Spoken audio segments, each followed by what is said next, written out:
টাকা পয়সা দিলেই তো সহযোগিতা হয় না ভাই, বিয়ে শাদী করলে ওইটাই হচ্ছে বড় সহযোগিতা।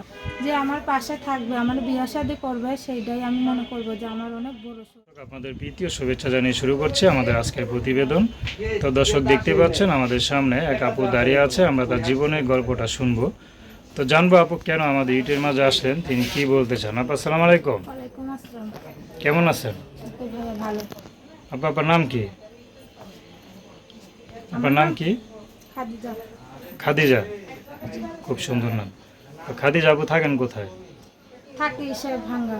ভাঙ্গা থাকেন, মাও ভাঙ্গা? জি জি। আচ্ছা, তো জায়গা জমি তো মনে হয় আছে নাকি? জি। জায়গা জমি মনে হয় তো আছে, ও জায়গা আছে। কম বেশি তো আছে। কতটুকু জায়গা আছে? 500 5 শতাংশ মাত্র? কেন বাপ দাদা মানে বাপ দাদার আর কোনো ভিটা বাড়ি নেই? আচ্ছা, গরিব দায়িত্ব নাই। বাবা আছে? না। মা, ভাই মা বোন? আছে, একটা ভাই আছে। আচ্ছা, ভাই কি বড় আপনার ছোট? না, ছোট। আচ্ছা, আপনি সবার বড়? হুম। আচ্ছা, কি করেন আপনি? সেলাই মেশিনে কাজ করি। সেলাই মেশিনে কাজ করেন? তো অনেকে তো বলে সব মেয়েরা কি সেলাই মেশিনে কাজ করে, অন্য কোনো কাজ পায় না, আসলে কি? মহিলা মানুষ কি কাজ করবো ভাই, এই জন্য মেশিনে কাজ করে। আমরা তো পুরুষ লোক না যে মানে সব পদের কাজ করতে পারবো। মহিলা আচ্ছা, মানুষ যে কাজ পায় সেটাই করি। খারাপ বলেন নাই। তো ইউটিউবে কেন আসলেন? ইউটিউবে আসছে যদি একটা ভালো একটা মানুষ পাই, বিয়ে শাদী বসবো। ভালো একটা মানুষের জন্য? কেমন মানুষ চান?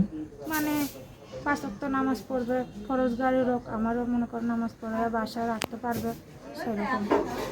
আচ্ছা, সে যদি বিবাহিত হয়? বিবাহিত হইলে সমস্যা নেই। আপনি কি বিয়ে শাদী হয় নাই? না, তো বিয়ে করেন না নাকি? করি না। মানে বিয়ে শাদী করতে চাইলে টাকা পয়সা চায়, বাড়ি গাড়ি চাইতে, আমরা তো গরিব মানুষ কিভাবে দেবো, তার জন্য বিয়ে বসিনি। আচ্ছা, তো এখন মনে করেন আপনি ছেলে মেয়ে কাজ করেন, তো আপনার মা কিছু করে?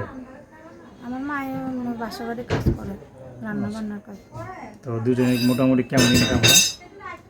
মানে মায় আর কি অল্প কিছু, সবসময় তো পারে না, অসুস্থ মানুষ যখন কাজ করে কত সময় পারে কত সময় পারে না। আমি কাজ করি মানে মাসে 4-5 হাজার টাকা হয়, 5,000 এরকম। এই টাকা দিয়ে সংসার চলে এখনকার যুগে?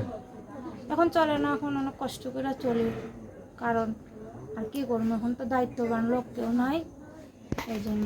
তো এখন আপনার সাথে কীভাবে যোগাযোগ করবে? আমার মোবাইল নাম্বার আছে। নাম্বার বলতে পারেন? না। দর্শক, আমরা খাদিজাপুর কথা শুনলাম, তার কষ্টের কথা। তো তার মাঝে যদি কেউ তার পাশে দাঁড়াতে চান, তাকে কেউ সহযোগিতা করতে চান বা বিয়ে শাদী করে সহযোগিতা করা যায়, শুধু টাকা দিলে সহযোগিতা হয় না।